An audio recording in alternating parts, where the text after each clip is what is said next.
BMC news live from Kochi Malayalam വാർത്തകൾ നിങ്ങൾക്കായി അവതരിപ്പിക്കുന്നത് Cochin Kalabhavan Angamaly franchise powered by heal life Thottakkattukara Nazareth villas and BMC production Angamaly. നമസ്കാരം, BMC radio Malayalam വാർത്തകളിലേക്ക് സ്വാഗതം. ഞാൻ ധനുകൃഷ്ണ.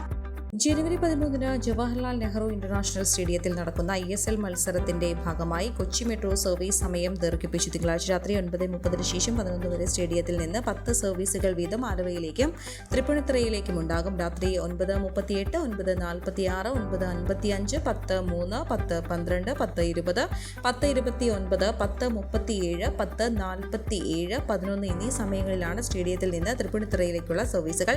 രാത്രി 9:37, 9:46, 9:54, 10:03, 10:11, 10:20, 10:28, 10:37, 10:45, 10:54, 11 എന്നീ സമയങ്ങളിലാണ് ആലുവയിലേക്കുള്ള സർവീസ്.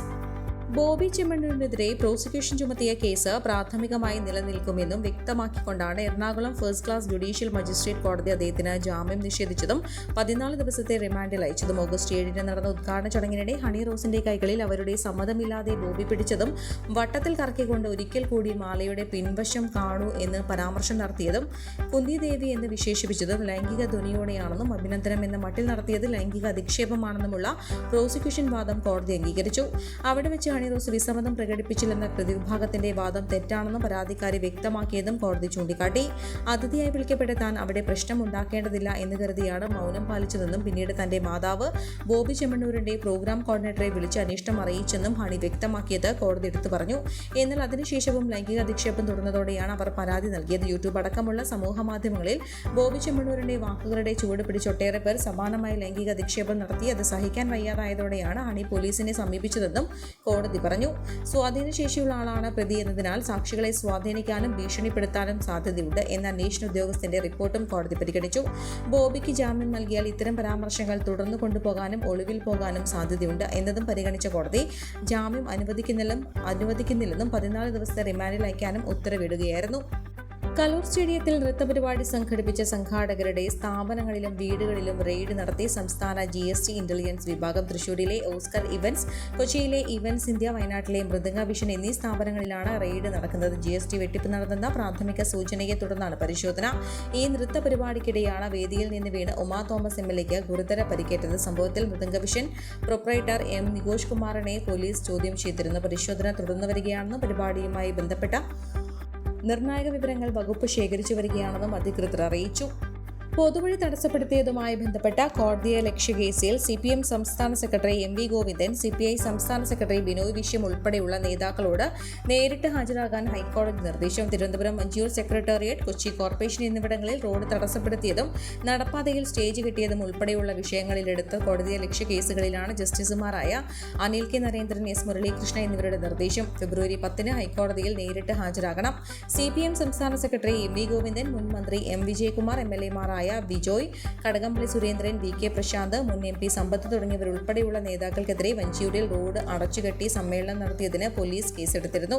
സെക്രട്ടേറിയറ്റിന് മുന്നിൽ നടപ്പാത അടച്ചുകെട്ടി സമരം നടത്തിയതിനാണ് joint council state service organisation നേതാക്കളായ KP Gopakumar, Jayachandran Kalingal, OK Jayakrishnan, CPI നേതാക്കളായ ബിനോയ് വിശ്വം, പന്ന്യൻ രവീന്ദ്രൻ തുടങ്ങിയവർക്കെതിരെ കേസെടുത്തത്. കൊച്ചിൻ കോർപ്പറേഷന് മുന്നിൽ നടത്തിയ ധർണയുടെ പേരിൽ കോൺഗ്രസ് MLA TJ വിനോദ്, മുൻ മന്ത്രി Dominic, Presentation DCC president Muhammad Shiyas തുടങ്ങിയവർക്കെതിരെയും കേസുകളുണ്ട്. ഇവരെല്ലാം കോടതിയിൽ നേരിട്ട് ഹാജരാകണമെന്നാണ് ഡിവിഷൻ ബെഞ്ച് നിർദ്ദേശിച്ചിരിക്കുന്നത്. കോവിഡാനന്തര കാലഘട്ടത്തിൽ ജീവിതശൈലി രോഗങ്ങളുള്ളവർക്ക് സന്തുലിതമായ ആരോഗ്യ പരിപാലനത്തിന് ആലുവയ്ക്കടുത്ത് തോട്ടക്കാട്ടുകര ജംഗ്ഷനിൽ ഹീൽ ലൈഫ് തുറന്ന പ്രവർത്തനം ആരംഭിച്ചിരിക്കുന്നു. ഫിസിയോതെറാപ്പി, സൈക്കോളജി, ആയുർവേദ ചികിത്സകൾക്കായി 8089011772 ബന്ധപ്പെടാവുന്നതാണ്. ട്രെയിനിൽ നിന്ന് വീണ യുവാവിന്റെ കാലിന് ഗുരുതര പരിക്കേറ്റ ദാരുണ സംഭവത്തിനാണ് ചൊവ്വാഴ്ച എറണാകുളം നോർത്ത് റെയിൽവേ സ്റ്റേഷൻ സാക്ഷ്യം വഹിച്ചത്. ആലപ്പുഴ വയലാർ സ്വദേശി ഷരുൺജിത്തിനാണ് പരിക്കേറ്റത്. നോർത്ത് റെയിൽവേ സ്റ്റേഷനിലെത്തിയ ട്രെയിനിൽ മുന്നോട്ട് നീങ്ങിയപ്പോഴായിരുന്നു സംഭവം. ട്രാക്കിലും പ്ലാറ്റ്ഫോമിലുമൊക്കെയായി ഇത്തരം അപകടങ്ങൾ നാടിന്റെ വിവിധ പ്രദേശങ്ങളിൽ നിന്ന് റിപ്പോർട്ട് ചെയ്യപ്പെടുന്നുണ്ട്. അപകടങ്ങൾ ഒഴിവാക്കാൻ ശ്രദ്ധ വേണമെന്നാണ് അധികൃതർ ആവശ്യപ്പെടുന്നത്. കൂവപ്പടി ഒക്കൽ പഞ്ചായത്തുകളുടെ പരിധിയിലെ അണക്കോലിത്തുറ മലിനമായി വെള്ളം ഉപയോഗിക്കാനാകാത്ത സ്ഥിതിയാണെന്ന ആക്ഷേപം ഒക്കൽ പഞ്ചായത്തിലെ കുന്നക്കാട്ട് മലയുടെ താഴെയുള്ള ഇവിടെ നിന്ന് minor irrigation project east Okkal scheme വഴി 40 HP-യുടെയും 25 HP-യുടെയും 2 മോട്ടോർ പ്രവർത്തിപ്പിച്ച് കുന്നക്കാട്ട് മലയിലെ കനാലിലേക്ക് വെള്ളം പമ്പ് ചെയ്യുന്നുണ്ട്. കനാൽ വഴി എത്തുന്ന മലിനജലം കിണറുകളിലേക്ക് വ്യാപിച്ച് വെള്ളം കുടിക്കാനാകാത്ത സ്ഥിതിയാണെന്നും പ്രദേശവാസികൾ പറയുന്നു. ഈ വാർത്തയോടുകൂടെ BMC റേഡിയോ മലയാളം വാർത്തകൾ സമാപിക്കുന്നു. നന്ദി, നമസ്കാരം.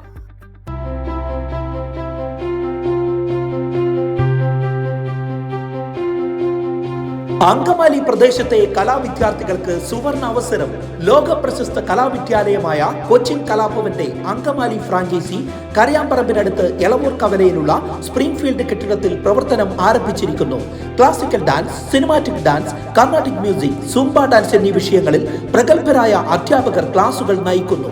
കൂടുതൽ വിവരങ്ങൾക്ക് ബന്ധപ്പെടുക 9995208614.